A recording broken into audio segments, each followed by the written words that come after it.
सीताराम सीताराम जय हनुमान सीताराम। राधा वल्लभ श्री हरिवंश। इस वीडियो में हम बात करने वाले हैं मंगलवार व्रत विधि और नियमों के बारे में। मंगलवार के व्रत कितने करने चाहिए, किस मनोकामना से, कब से शुरू करना चाहिए, भोजन क्या करना चाहिए, उद्यापन कैसे करना चाहिए, और अगर महिलाएं मंगलवार का व्रत करना चाहती हैं तो वो पूजा कैसे करेंगी, किन बातों का ध्यान रखेंगी। तो ऐसे ही मंगलवार व्रत के सभी नियम और भी बहुत कुछ है आपकी जानकारी के लिए इस वीडियो में। तो चलिए शुरू करते हैं।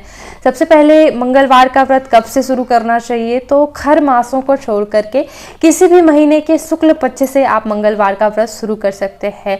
जैसा आपका संकल्प, जैसी मनोकामना रहेगी, क्योंकि हर एक मनोकामना की पूर्ति होती है, जैसे कि धन धान, सुख संपत्ति, विवाह, संतान, कर्ज मुक्ति, गरीबी से छुटकारा और संकट मोचन भगवान हनुमान कहे गए हैं, हर संकटों को टालने वाले। तो जो आप संकल्प में मनोकामना बोलते हैं उसी मनोकामना के लिए आपके व्रत पूजा पाठ आदि का पुण्य जाता है। कई लोगों के मन में शंका होती है कि हनुमान जी तो ब्रह्मचारी हैं, ऐसे में हम उनका व्रत शादी के लिए करेंगे तो हमारी शादी ही नहीं होगी। ऐसा बिल्कुल नहीं होता। ऐसा होता तो शिव जी तो कैलाश में रहते हैं, ना घर है ना द्वार उनके, तो उनका व्रत पूजा पाठ करने से किसी की गरीबी ही दूर नहीं होती, किसी को धन धान्य नहीं मिलता। तो ऐसा बिल्कुल नहीं होता है। परम तत्व एक ही है। तो आपकी जो मनोकामना आप संकल्प में बोलते हैं उसी के लिए आपका पूरा पूजा पाठ पुण्य इत्यादि जाता है। ठीक है, संकल्प के अनुसार ही जो है आपको मनोकामना आपकी सिद्ध होती है। तो आप किसी भी मनोकामना से, जैसे कि 21 मंगलवार, 41 मंगलवार के व्रत किए जाते हैं। और अगर ऐसा है कि निश्चित नहीं है आपकी संख्या कि आप कितना कर पाएंगे, कई लोग जो है आजीवन करना चाहते हैं या फिर जो है साल 2 साल, तो ऐसी अगर अनिश्चितता की स्थिति बनी हुई है तो आप संकल्प में बोलिएगा कि मैं यथासंभव व्रत करने का संकल्प लेती हूँ या फिर लेता हूँ। यथासंभव मतलब जितना संभव हो सकेगा, जितने वर्ष तक, जितना जैसा मेरा स्वास्थ्य रहेगा, जैसी परिस्थिति रहेगी, वैसे मैं व्रत करूंगा, है ना। संकल्प में हाथ में चावल फूल लेकर के पहले मंगलवार लेना होता है, प्रार्थना करनी होती है कि मैं जो है मेरा नाम ये है, गोत्र ये है और मैं इतने की संख्या में मंगलवार का व्रत करने का विचार कर रही हूँ। कृपा करके हनुमान जी जो है मतलब व्रत संपूर्ण करवाइएगा और मनोकामनाएं सिद्ध करिएगा, ऐसा आप बोलिएगा। ठीक है, अब बात कर लेते हैं व्रत की शुरुआत कैसे करते हैं। देखिए, किसी भी व्रत पे एक रात्रि पहले से ही व्रत के नियम शुरू हो जाते हैं। ठीक है, जैसे कि मंगलवार का व्रत है तो सोमवार की रात से ही जो है आपको पूरी तरह से ब्रह्मचर्य व्रत का पालन करना है। यह हनुमान जी का व्रत है तो इसमें ब्रह्मचर्य व्रत तो बहुत ज्यादा महत्व रखता है। मंगलवार को भी रखना है और सोमवार की रात को भी जो है आपको पूर्ण ब्रह्मचर्य व्रत का पालन करना है। अगर आपकी शादी नहीं हुई है या फिर शादी हो गई है, फिर भी आपको मंगलवार की रात्रि के दिन अलग बिस्तर में सोना चाहिए। बिस्तर में कई बार लोग जो है ब्रह्मचर्य खंडित कर देते हैं या फिर शादी भी हुई है तो उन बिस्तरों का प्रयोग नहीं करना चाहिए जिसमें हम रोज सोते हैं। मतलब थोड़ा सा चादर वगैरह तो जरूर ही बदल लें, व्रत कर रहे हैं तो। ठीक है, पुरुष जो है लाल लंगोट पहन करके भी पूजा करते हैं, तो अगर संभव हो सके तो आप लाल लंगोट धारण करके जो है उनकी पूजा करें, ज्यादा अच्छा होता है। लाल लंगोट का कहीं ना कहीं आशय यह भी है कि पूरी तरह से जो है ब्रह्मचर्य व्रत का पालन करें। ठीक है, इसके साथ आपको रात्रि के भोजन में ये प्रयास करना चाहिए कि आप बिना लहसुन प्याज का बना भोजन खाएं। देखिए, अगर आप एक रात्रि पहले भी लहसुन प्याज का त्याग नहीं कर पा रहे हैं तो इसमें कोई ये वाली बात नहीं कि व्रत असफल होगा, सफल होता है व्रत। लेकिन अगर लहसुन प्याज का त्याग करते तो व्रत और भी ज्यादा शक्तिशाली प्रभावशाली हो जाता है, क्योंकि व्रत में काम क्रोध का त्याग किया जाता है और लहसुन प्याज काम क्रोध को बढ़ाने वाले होते हैं। ठीक है, तो अगर आप त्याग कर देते हैं व्रत मजबूत होगा, अगले दिन अच्छे से आप निभा पाएंगे। तो इन बातों का ध्यान रखना है। जब भोजन कर लेते हैं तो आपको ब्रश कर लेना चाहिए, मुंह अच्छे से शुद्ध कर लेना चाहिए ताकि अगले दिन जूठन का, भोजन का एक भी कण आपके मुंह में ना रहे। ठीक है, अगले दिन आप कुल्ला करके भी जो है मुख शुद्धि कर सकते हैं। मैं वैसे ज्यादातर ये भी कहती हूँ कि व्रत में जो है आपको पेस्ट नहीं करना चाहिए, टूथपेस्ट, क्योंकि उसमें हड्डी का मिश्रण होता है। तो बिना हड्डी के मिश्रण से एक टूथपेस्ट नहीं बनाए जा रहे हैं। आप खुद भी जो है जानकारी प्राप्त कर सकते हैं यूट्यूब से, इंटरनेट के माध्यम से ही मुझे ये जानकारी मिली है कि बिना हड्डी के नहीं बनता है। तो इसलिए टूथपेस्ट आप एक रात्रि पहले ही कर लेंगे तो अगले दिन मुंह शुद्धि हो जाएगी। ठीक है, कुल्ला वगैरह करके भी फिर अगले दिन आप कर लीजिएगा मुख शुद्धि।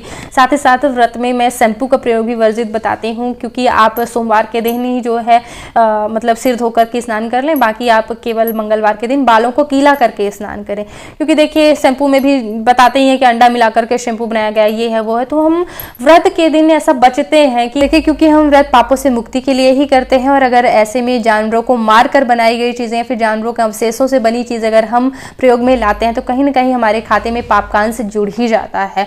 तो हम व्रत के दिन कोई भी पाप ना करें, पूरी तरह से भगवान को समर्पित हो जाएं। देखिए भगवान हनुमान भी कहीं ना कहीं बंदर के स्वरूप में ही है, एक जीव के स्वरूप में ही है, कहना नहीं चाहिए ऐसा, लेकिन चूंकि हमें हर जीव से प्यार करना चाहिए और ये मांसाहार ऐसी चीजों से बनी मतलब प्रयोग नहीं करना चाहिए। देखिए हम ग्राहक हैं, हम जो मांगेंगे उस चीज का उत्पादन किया जाएगा। तो हम जो भी चीजें लेते हैं उनकी इंग्रेडिएंट्स अगर देखें और उसको बंद करें प्रयोग करने में, तो लोग मजबूर हो जाएंगे अच्छी चीजें बनाने में।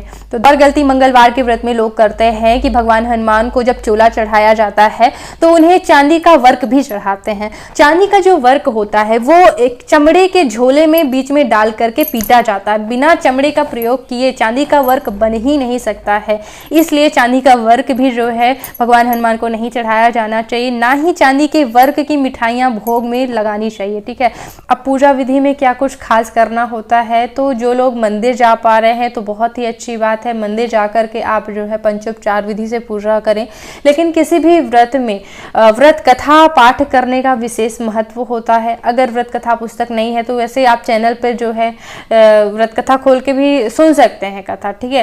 लेकिन इसके अलावा भी अगर नहीं पढ़ना चाहते हैं कथा तो आप रामचरितमानस का पाठ कर सकते हैं, सुंदरकांड का, हनुमान चालीसा का पाठ तो सभी को करना चाहिए, सभी को पता है, ठीक है।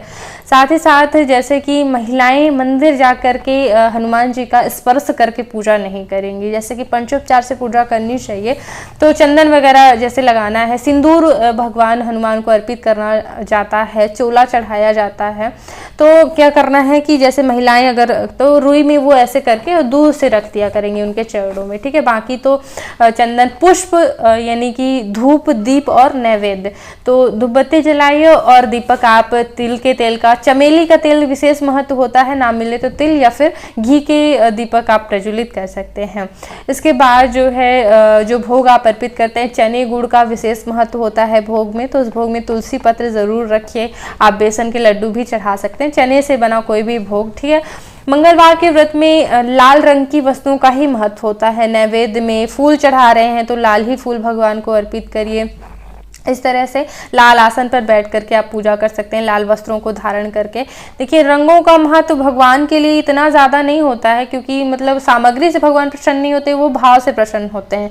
लेकिन चूंकि आजकल के ज़माने में सामग्री की मतलब कमी नहीं रहती, सबके पास रंग के कपड़े हैं कई रंग के, तो आप पहन सकते हैं। क्योंकि अभी हम ग्रहों से संबंधित रंगों का प्रयोग करते हैं तो ग्रहों की ऊर्जा आकर्षित करने में, अट्रैक्ट करने में हेल्प मिलती है, वो ग्रह को अनुकूल बनाने में मदद करता है। तो आप जो है लाल रंगों का प्रयोग भगवान हनुमान की पूजा में कर सकते हैं। ये हुई मंदिर की बात। घर पर आकर के भी जो है अगर जैसे भाई हैं उन्हें टाइम नहीं मिल रहा है, ऑफिस जा रहे हैं, तो केवल मंदिर जाने का ही टाइम है, तो घर में भी जो है वो राम दरबार की केवल पंचोपचार से पूजा कर लें। वैसे तो कलश स्थापना करके ही पूजा करनी चाहिए, लेकिन टाइम नहीं है तब के लिए कह रही हूँ कि केवल दीप ही जला लें और फिर कथा वगैरह मानस वगैरह पाठ कर लें, चाहे रात्रि में कर लें, खाना खाने से पहले भोजन, या फिर जो है सुबह कर लें। महिलाएं लेकिन कलश स्थापना करके ही पूजा करें। देखिए जैसे कि घर पे ही अगर कोई कार्यक्रम होता है, किसी का बर्थडे है या फिर कुछ भी अवसर होते हैं, तो उसमें हम घर को डेकोरेट करते हैं, ठीक है, यानी कि हम सजाते हैं, कुछ अलग करते हैं। उसी तरह से जब हम भगवान की पूजा करते हैं तो वहाँ पर जो है कलश का विशेष महत्व होता है। कलश शुभता का, मंगलदायक होता है, तो आप ज़रूर कलश की स्थापना करें। भगवान को भी ये बहुत ज़्यादा प्रिय होता है। तो गौरी गणेश की भी सबसे पहले पूजा करी जाती है, फिर कलश का पूजन करने के बाद राम दरबार में महिलाएं स्पर्श करके भी भगवान हनुमान का पूजन कर सकती हैं। श्री रामचंद्र जी की पूजा जरूरी ही है, फोटो में स्पर्श करके पूजा की जा सकती है, मंदिर में स्पर्श करके नहीं करना है। मासिक धर्म में आपको केवल भूखे रहना है, आपके बदले कोई और पूजा कर ले, आपके पति मंदिर जाके कर लें तो अच्छी बात है। नहीं कर पा रहे हैं तो फिर आप केवल ऐसे ही आसन पे बैठ के मन में पूजा करने का भाव करेंगे। साथ ही साथ आप मुंह से बोलकर नाम जप कर सकते हैं, यानी सीताराम सीताराम सीताराम ऐसे निरंतर नाम जप करते रहना है आपको मासिक धर्म में भी। साथ ही साथ कुछ और नियम जैसे कि हर एक व्रत में होते हैं, झूठ नहीं बोलना है, चोरी नहीं करना है, निंदा नहीं करना है, और क्रोध यानी गुस्सा नहीं किया जाता है, किसी भी व्रत में आंसू नहीं गिराए जाते हैं, दिन में सोना वर्जित होता है।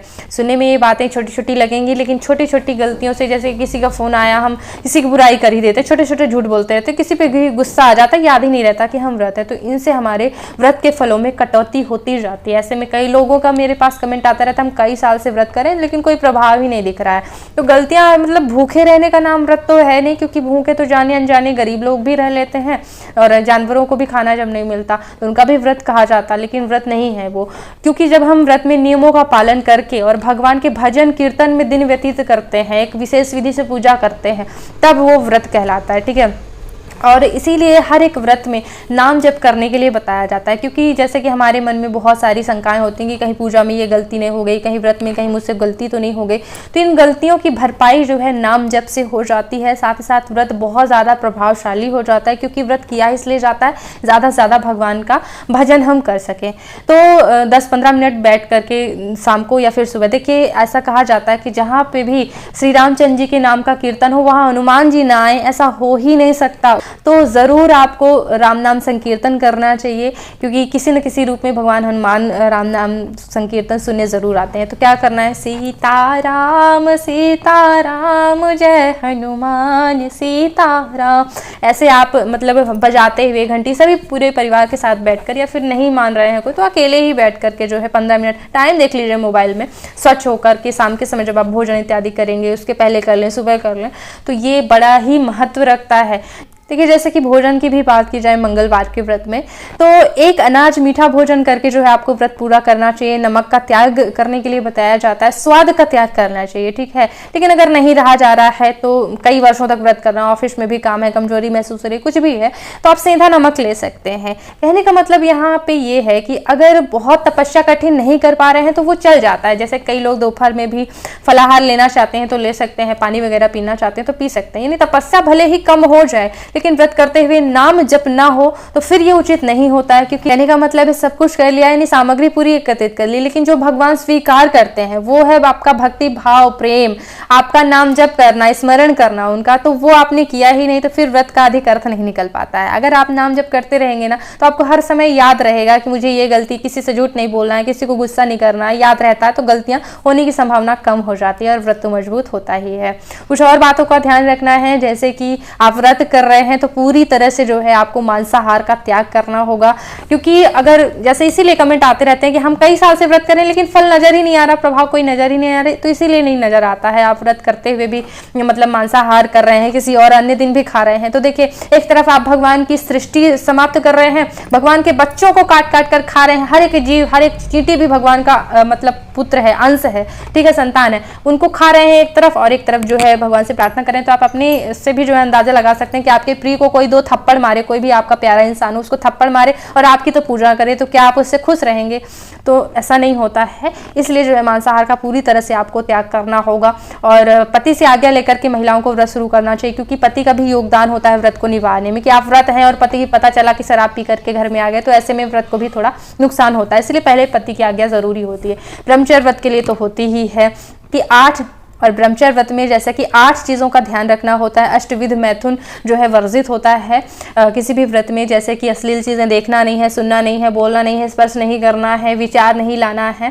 तो इन सभी मिलाकर इसीलिए जो है आप जीमेल चेंज कर दिया करें, क्योंकि हम कभी कभी वीडियोज़ जो है आ जाते हैं यूट्यूब में अचानक ही, नॉर्मल भी वीडियो नहीं आना चाहिए आपके सामने। तो भजन कीर्तन जिसमें देखते हो वो जीमेल आप चालू कर लिया करें व्रत में, तो आपके व्रत के लिए ये सहायक रहेगा। ठीक है, तो इससे आपके ब्रह्मचर्य व्रत का खंडन नहीं होगा। वैसे व्रत करते हुए रात्रि में आप भोजन करें। भोजन यानी भोग की थाली जब तैयार हो जाए तो भगवान हनुमान को भी जो है अर्पित करें वो भोग की थाली की, भगवान आप भी स्वीकार करें। इसके बाद जो है आप एक रोटी गाय के लिए निकाल दें, घर में कन्या हो तो उन्हें खिलाएं, इसके बाद ही आपको खाना चाहिए। अगर रात में गाय नहीं मिलती है तो रोटी कम से कम निकल तो जाएगी ना उसके हिस्से की, आप बाद में भी खिला सकते हैं, लेकिन निकाल जरूर देना चाहिए सबसे पहले। इन बातों का ध्यान रखना। बात कर लेते हैं कि व्रत का उद्यापन कैसे करना है। तो देखिए उद्यापन में विशेष होता है संकल्प। ठीक है, तो कैसे करना होता है, जैसे कि 21 मंगलवार व्रत है तो 22वें में जो है आपको सबसे पहले पूजा की तैयारी लगा करके संकल्प लेना होगा कि मैंने जो ये 21 मंगलवार के व्रत किए इनकी पूर्णता के लिए आज उद्यापन करने का संकल्प लेती हूँ या फिर लेता हूँ, ऐसा बोल करके आप संकल्प रखेंगे। और दान दक्षिणा, ब्राह्मणों को भोजन करवाना, हवन करना, ये विशेष होता है किसी भी उद्यापन में। तो जैसे मंगलवार का व्रत है, लाल वस्तुओं का महत्व होता है, लाल चीज़ों का दान करें, यानी कि ज़्यादा किलो 2 किलो जो है आप जो है गुड़ दान कर सकते हैं, चने की दाल दान कर सकते हैं, चना भुना हुआ दान कर सकते हैं और बेसन के लड्डू दान कर सकते हैं, लाल वस्त्र दान कीजिए, लाल आसन दान कीजिए। इस तरह से ब्राह्मणों को सूखा अनाज आप दान कीजिए। सूखा अनाज अलग से दान किया जाता है। ब्राह्मणों को भोजन करने का महत्व होता है, अगर नहीं आ पा रहे हैं तो फिर मंदिर में जाकर के पूरा अनाज यानी चावल, दाल, आटा और मसाले, सब्जी के जो भी आप खिलाना चाहते हैं वो सारी चीज़ें एकत्रित करके और जो है आपको मंदिर में देके आना चाहिए। इस तरह से आपको व्रत पूरा करना है। अगर आचार्यों को बुलाकर, क्योंकि हमारा व्रत जो है किसी अनुष्ठान से कम नहीं होता, बहुत बड़ी चीज़ कहलाती है, तो आचार्य आएंगे, मंत्रोच्चार से हवन वगैरह करवा देंगे। पति पत्नी ही बैठ करके हवन करना चाहिए, तभी पूर्ण सफल होता है हवन। तो इस तरह से विधि विधान से वो करवा देते हैं और दान दक्षिणा में भी सहूलियत हो जाती, आ जाते हैं, तो इसलिए आचार्यों को बुला करके ही जो है उद्यापन करवाना चाहिए। तो इस तरह से आपको व्रत पूरा करना है। इसी तरह से व्रत, पूजा पाठ, धर्म रिश्तों में सामंजस्य को लेकर वीडियो देती रहती हूँ, तो एक बार चैनल पे आइएगा ज़रूर। आप व्रत कथा देख सकते हैं और सब्सक्राइब कीजिएगा। इस वीडियो को देखने के लिए बहुत बहुत धन्यवाद। राधे राधे।